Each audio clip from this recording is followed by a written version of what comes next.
আসসালামু আলাইকুম রহমতুল্লাহ। প্রিয় দর্শক শ্রোতা, আপনাদেরকে আমন্ত্রণ জানাচ্ছি ফব টিভির ফব ইসলামিক দৃষ্টি আলোচনায়।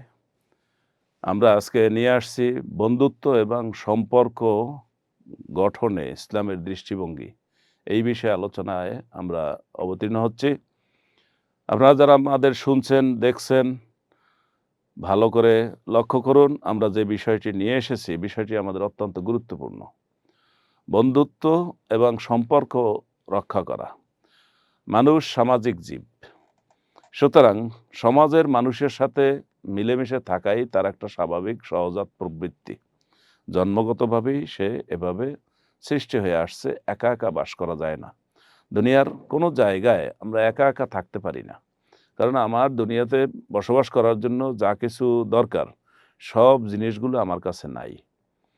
এজন্য মানুষ একজন আরেকজনের সাথে সম্পর্কিত, একজন আরেকজনের উপরে নির্ভরশীল। সেই হিসাবে আমাদের নিত্য দিনে চলতে ফিরতে বন্ধু থাকবে এবং মানুষের সাথে সম্পর্কও থাকবে। বন্ধু কিভাবে আমরা নির্বাচন করব? কোরআন মাজিদে আল্লাহ তাআলা এই বিষয়ে বলেছেন। রাসূলুল্লাহ সাল্লাল্লাহু আলাইহি ওয়াসাল্লাম হাদিস শরীফেও বলেছেন। কোরআন মাজিদে আল্লাহ বলছেন যে ফাইদাল্লাযী বাইনাকা বাইনাহু আদাওয়াতুন কাআন্নাহু ওয়ালিয়্যুন হামীম, যে তুমি মানুষের সাথে এমনভাবে ব্যবহার করো যে একসময় তোমার শত্রু ছিল, তার সাথে তোমার অন্তরঙ্গ বন্ধুত্ব তৈরি হয়ে যাবে। একসময় তোমার শত্রু ছিল,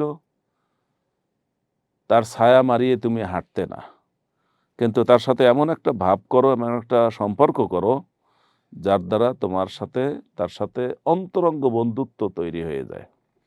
আর আমরা যদি পরস্পরে বন্ধুত্ব তৈরি করে চলতে না পারি, তাহলে আমাদের দুনিয়াটা সংকীর্ণ হয়ে যাবে। সেই ক্ষেত্রে রাসূলুল্লাহ সাল্লাল্লাহু আলাইহি ওয়াসাল্লাম আমাদেরকে খুব সুন্দরভাবে বলেছেন। হাদিস শরীফে এসেছে, কোনো লোক যদি কোনো আতরওয়ালার সাথে বন্ধুত্ব করে, তাহলে সে আতর ব্যবহার করুক অথবা নাই করুক, সে কিন্তু আতরের ঘ্রাণ কিছু পাবে। তার বিপরীতে সে যদি কোনো কামারের সাথে সম্পর্ক রাখে, বন্ধুত্ব করে, তাহলে সে ইচ্ছায় অনিচ্ছায় কামারের আগুনের ফুলকি তার জামা কাপড়ে পড়বে, দাগ পড়বে, পুড়ে যাবে। আর না হলেও সে কামারের যে আগুনের পোড়া দুর্গন্ধ, পোড়া গন্ধ, সেই গন্ধটা সে পাবেই পাবে। সেজন্য আমাদেরকে খেয়াল করতে হবে, আমরা যে বন্ধুত্ব সৃষ্টি করব মানুষের সাথে, সেই বন্ধুত্বের ক্ষেত্রে আমাদেরকে সজাগ থাকতে হবে। রাসূলুল্লাহ সাল্লাল্লাহু আলাইহি ওয়াসাল্লাম বলেছেন, তোমার খানা যেন কোনো মুত্তাকি বন্ধু ছাড়া কেউ না খায়। অর্থাৎ আমার খাদ্যদ্রব্য, আমি যাদেরকে আপ্যায়ন করব, আমি যাদেরকে মেহমানদারি করব, সেই মেহমান যেন এমন একজন বন্ধু হয় যে তাকি মুত্তাকি। এই জন্য আমাদেরকে লক্ষ্য রাখতে হবে মুত্তাকি কারা। কোরআন মাজিদে আল্লাহ তাআলা মুত্তাকির বিবরণ দিয়েছেন। আল্লাযীনা ইউমিনুনা বিল গায়ব, আমার বন্ধুত্ব হবে যারা আল্লাহকে বিশ্বাস করে। আমি যদি আল্লাহকে বিশ্বাস করে না এমন লোকের সাথে বন্ধুত্ব গড়ি, হতে পারে সে একদিন আমাকেও বেঈমান করে ফেলবে। আমি তাকে ঈমানদার করে ফেলবো, করতে পারবো কিনা সেটা পরের কথা, কিন্তু আমাকে যদি বেঈমান করে ফেলে সেটা তো আমার সর্বস্ব শেষ। এইজন্য আমাদের বন্ধু ঠিক করার ক্ষেত্রে আমাদেরকে লক্ষ্য রাখতে হবে, যেটা রাসূলুল্লাহ সাল্লাল্লাহু আলাইহি ওয়াসাল্লাম বলেছেন, যে তোমার খানা যেন না খায় ইল্লা তাকি, মুত্তাকি পরহেজগার ভালো মানুষ ছাড়া যেন না খায়। এজন্য বন্ধুত্ব তৈরি করার ক্ষেত্রে আমাদের এই বিষয়গুলো দেখতে হবে। বন্ধুত্ব তৈরি করার ক্ষেত্রে আমাদেরকে দেখতে হবে সেই বন্ধুর আচার আচরণ কেমন, তার ওঠা বসা কেমন, তার কথাবার্তা কেমন, সে বড়কে শ্রদ্ধা করে কিনা, সে ছোটকে স্নেহ করে কিনা। এই বিষয়গুলো আমাদেরকে খুব ভালো করে দেখতে হবে। দেখতে হবে যে আমি যার সাথে বন্ধুত্ব করছি সে আল্লাহকে বিশ্বাস করে কিনা। কিয়ামতের দিন যারা দোজখে যাবে আর যারা জান্নাতে যাবে, যারা জান্নাতে যাবে তারা তো মুখোমুখি বসবে, কেউ কারো পিছনে বসবে না, সবাই গোল টেবিলে বসা থাকবে। এই কথা প্রসঙ্গে এই জান্নাতি লোকেরা একজন আরেকজনের সাথে বলবে, ইন্নী কানা লি কারিন, আমার এক বন্ধু ছিল। সূরা সাফফাতের মধ্যে আল্লাহ বলছেন, প্রসঙ্গক্রমে তারা এই আলোচনা তুলবে এবং বলবে ইন্নী কান আলী করিন, আমার একজন বন্ধু ছিল। তখন আরেকজন বলবে জান্নাতি লোক, তুমি কি তাকে দেখবে? তাহলে চলো আমরা দেখে আসি। এই বলে তারা জান্নাতের হাঁটতে থাকবেন জাহান্নামের কাছে দিয়ে। জাহান্নামের কাছে যখন তারা চলে যাবেন, অন্ধকারের কারণে জান্নাতি লোকেরা জাহান্নামের ভিতরে কে কোথায় আছে দেখতে পাবে না, কিন্তু জাহান্নামের ভিতর থেকে তার ওই বন্ধু ডাক দিবে, বন্ধু, দোস্ত, আমি এইখানে, তুমি তো ওখানে। তুমি তোমার ওই জান্নাত থেকে, জান্নাতের ড্রেন দিয়ে, জান্নাতের পাইপ লাইনে আমার জন্য একটু পানি, একটু খাবার পাঠাও, আমি খুব কষ্টে আছি। তখন এই জান্নাতি বন্ধু সে তার কথা শুনে তারপর তার জান্নাতি বন্ধুকে বলবে, ইনকিত্তা লাতুরদিন, তুমি তো আমাকে ধ্বংস করে ফেলতে।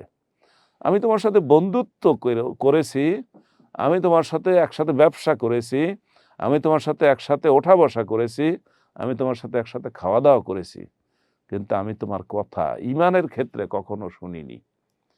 ঈমান ও আমলের ক্ষেত্রে আমি তোমার কথা অনুসরণ করিনি। যদি তোমার কথা শুনতাম তাহলে আজকে তোমার যে দশা হয়েছে আমারও সেই দশা হতো।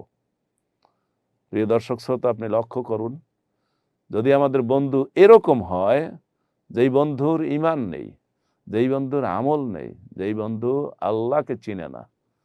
আল্লাহ বলছেন, আলা আলাহুল খালকু আলাহুল আমরু, সৃষ্টি যার, আইন তার, সৃষ্টি যার, বিধান তার।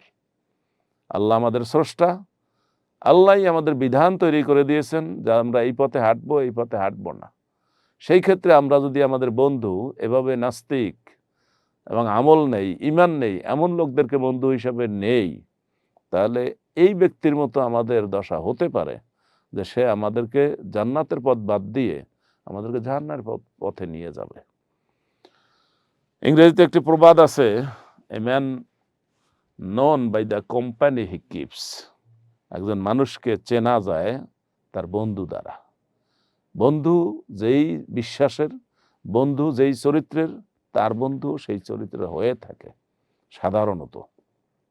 এজন্য আমাদের বন্ধু নির্বাচন করা, বন্ধুর সাথে সম্পর্ক রক্ষা করা ইসলামের দৃষ্টিতে আমাদেরকে সবসময় সজাগ থাকতে হবে, সতর্ক থাকতে হবে যে আমি কার সাথে বন্ধুত্ব করি।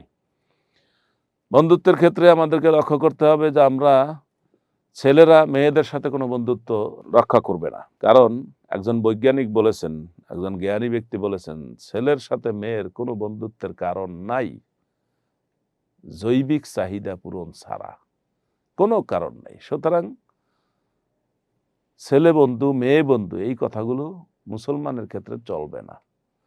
মুসলমান এই কথা বলবেন না যে একজন লোক অসুস্থ, তিনি এখন হসপিটালে মৃত্যুর সাথে পাঞ্জা লড়ছেন। না, এত শুদ্ধ ভাষা বলার দরকার নাই। মৃত্যুর সাথে কেউ পাঞ্জা লড়তে পারে না।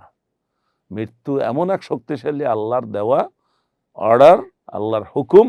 সেখানে অসুস্থ ব্যক্তি হসপিটালে শুয়ে শুয়ে সে এক গ্লাস পানি নিজে ধরে পান করতে পারে না, সে নিজের ঔষধ নিজে সময় মতো খেতে পারে না, সে মৃত্যুর সাথে পাঞ্জা লড়ে।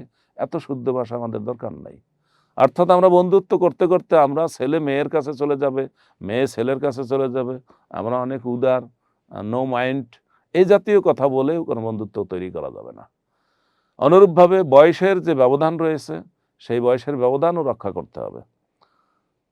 যার বয়স যেরকম সে সেই বয়সী লোকদের সাথে বন্ধুত্ব করবে, অনেক ব্যবধানে করা যাবে না। কারণ বয়সের ব্যবধানের বিভিন্ন পার্থক্য রয়েছে, যেই কথাগুলো, যেই কাজগুলো, যেই হাসি মস্কারাগুলো একজন আরেকজনের সাথে করতে পারবেন না। অনুরূপভাবে বন্ধুত্ব মাহারাম আত্মীয় স্বজনের মধ্যে হবে না। যেমন নানা, দাদা, তারা নাতনিদের সাথে এমন মস্কারা করবেন না যে আমরা তো বন্ধু। না, আপনারা বন্ধু না, আপনারা মাহারাম আত্মীয়।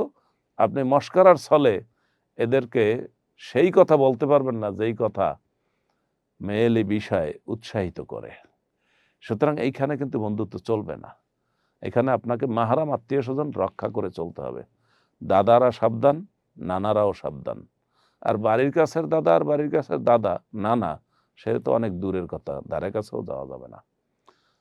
আরবি প্রবাদ রয়েছে, যখন পুরুষের বয়স 60-এর ঘরে পৌঁছে যায় তখন ইয়া হুয়া ইয়া সওয়াব, তখন তিনি যুবতী মেয়েদের থেকে দূরে থাকবেন। কারণ সত্য কথা হচ্ছে এই, পুরুষ লোকের বয়স বেড়ে যায় কিন্তু তার চোখের চাহিদা কমে না। আর নারীদেরকে যখন উত্তেজিত করা হয় তখন তাদের হিতাহিত জ্ঞান শূন্য হয়ে তারা কোনো কাজে এগিয়ে যায়। সুতরাং বন্ধুত্বের ক্ষেত্রে এটাও একটা বিরাট বিপদ। আমরা লক্ষ্য করেছি বিভিন্ন সময় আমরা নিউজে দেখি যে বয়সের ব্যবধান অনেক, কিন্তু তাদের সাথে একটা সুসম্পর্ক হয়ে গেছে, পুরুষ এবং মহিলা। এটা বন্ধুত্বের কোনো কিছু নয়, এটা আত্মীয়তারও কোনো কিছু নয়। আর যদি এটা মাহরাম আত্মীয়ের মধ্যে হয়ে থাকে তাহলে আরও বেশি বিপদ। কারণ মাহরাম আত্মীয় যদি এই জাতীয় কোনো কাজ করে তাহলে তাদেরকে একদম খুন করার অর্ডার আসছে ইসলামের পক্ষ থেকে। আল্লাহ তাআলা আমাদেরকে এই বন্ধু নির্বাচনের ক্ষেত্রে আল্লাহ যা বলেছেন, রাসূলুল্লাহ সাল্লাল্লাহু আলাইহি ওয়াসাল্লাম যা বলেছেন সেই দৃষ্টিভঙ্গি রেখে সেইভাবে বন্ধুত্ব করার তৌফিক দান করুন। এবং আমরা যেন যেই কাজগুলো বন্ধুত্বের মধ্যে পাপের কাজে আমাদেরকে জড়ায়, পাপের কাজে উৎসাহিত করে, পাপের কাজে উত্তেজিত করে, এমন বন্ধুত্ব নির্বাচনের ক্ষেত্রে আমরা যেন সেই ভুলটা না করি। আবার বন্ধুত্ব এমন যে ছেলে ছেলেও পাপের কাজ এখনকার দিনে আমরা বিভিন্নভাবে, এখন তো আমাদের সবকিছু রেকর্ড হয়ে যায় এবং সেই রেকর্ড আরেকজনের দেখার সুযোগ আছে। এই পাপের রাস্তাগুলো কিন্তু আমাদের মিডিয়ায়, অনলাইনে বিভিন্ন জায়গায় ছড়িয়ে পড়ছে। সুতরাং ছেলেরা ছেলেদের সাথে পাপের কাজে জড়িয়ে যায়, মেয়েরা মেয়েদের সাথে পাপের কাজে জড়িয়ে যায়। সেটা যদি ঘনিষ্ঠ বন্ধুত্বের ছলে হয় তাহলে সেটাও কিন্তু একটা এমন পাপ যেটা কবিরা গুনাহ। শুধু কবিরা গুনাহ নয়, আল্লাহর নবী লূত আলাইহিস সালামের যুগে লোকেরা যেই কাজটা করত সেটার জন্য তাদেরকে এমন একটা অভিশপ্ত জাতি হিসাবে কোরআনে উদ্ধৃত করা হয়েছে। এখনো তার রেকর্ড রয়েছে সেই জর্ডান দেশের জর্ডান নদীতে, যেটাকে এখনো বলা হয় ডেড সি, মৃত সাগর, যেখানে এখনো কোনো মাছ বা কোনো প্রাণী থাকে না এবং যেটা একটা দুনিয়ার মধ্যে অভিশপ্ত সাগর হিসাবে পরিচিত। বন্ধুত্বের ছলে আমাদের লোকেরা যদি এরকম কাজে জড়িয়ে যায় সেটা অত্যন্ত দুঃখের বিষয়, সেটা অত্যন্ত পরিতাপের বিষয়। সেই ক্ষেত্রে আমাদের যারা মুরব্বী রয়েছেন, আমাদের যারা মাতাপিতা রয়েছেন, তারা লক্ষ্য করবেন, তারা দেখে রাখবেন আমার ছেলে কার সাথে বন্ধুত্ব রাখে, আমার মেয়ে কোন বান্ধবীদের সাথে চলাফেরা করে, তাদের অ্যাক্টিভিটিস কি, তাদের কার্যক্রম কি, তারা কোথায় আসা যাওয়া করে, কোথায় বসে, কোন সময় বসে। রাত্র 11টা, সে সময় আমার মেয়ে যদি রাস্তায় থাকে, বাইরে থাকে, সেই মেয়ের ঘর দরকার কিসে? অনেক রাত্র হয়ে গেছে, ছেলে কোথায় খবর নেই। এই ছেলে কিন্তু প্রাপ্তবয়স্ক হয়নি। উঠতি বয়সে তারা অনেক পাপের সাথে জড়িয়ে যায়।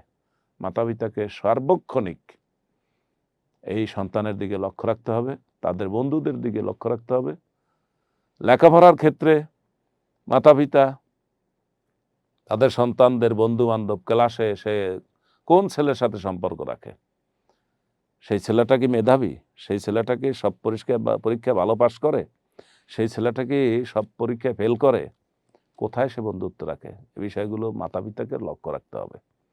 এবং ইসলামের দৃষ্টিতে যাকে বন্ধু হিসাবে গ্রহণ করলে আপনার ঈমান আমল ক্ষতি হবে, ক্ষতিগ্রস্ত হবেন, পাপের দিকে ঝুঁকে যাবেন, এমন এক জীবনের দিকে চলে যাবেন যেই জীবনের জন্য পরবর্তীতে সারা জীবন পরিতাপ করতে হবে। এরকম জীবনের দিকে যদি যাওয়া শুরু করে তার আগেই আমাদেরকে সতর্ক হতে হবে।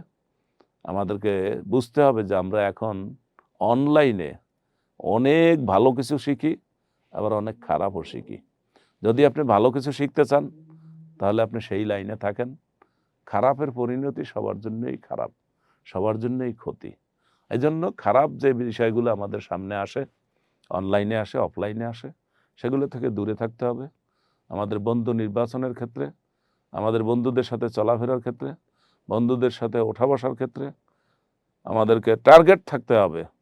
আল্লাহ যেভাবে বলেছেন, উদু ইলা সাবিলি রাব্বিকা বিল হিকমাতি ওয়াল মাউইজাতিল হাসানাতি ওয়াজাদিলহুম বিল্লাতি হিয়া আহসান, যে তুমি তোমার অন্য লোকদেরকে, তোমার বন্ধুদেরকে আল্লাহর দিকে ডাকো, আল্লাহর দ্বীনের দিকে ডাকো, আল্লাহর পথের দিকে ডাকো, বিল হিকমা, কোরআনের শিক্ষার মাধ্যমে, এখানে হিকমা বলে 1 নম্বরে বুঝিয়েছে কোরআন, দ্বিতীয়ত রাসূলুল্লাহ সাল্লাল্লাহু আলাইহি ওয়াসাল্লামের হাদিস, তৃতীয়ত প্রজ্ঞাপূর্ণ কথা।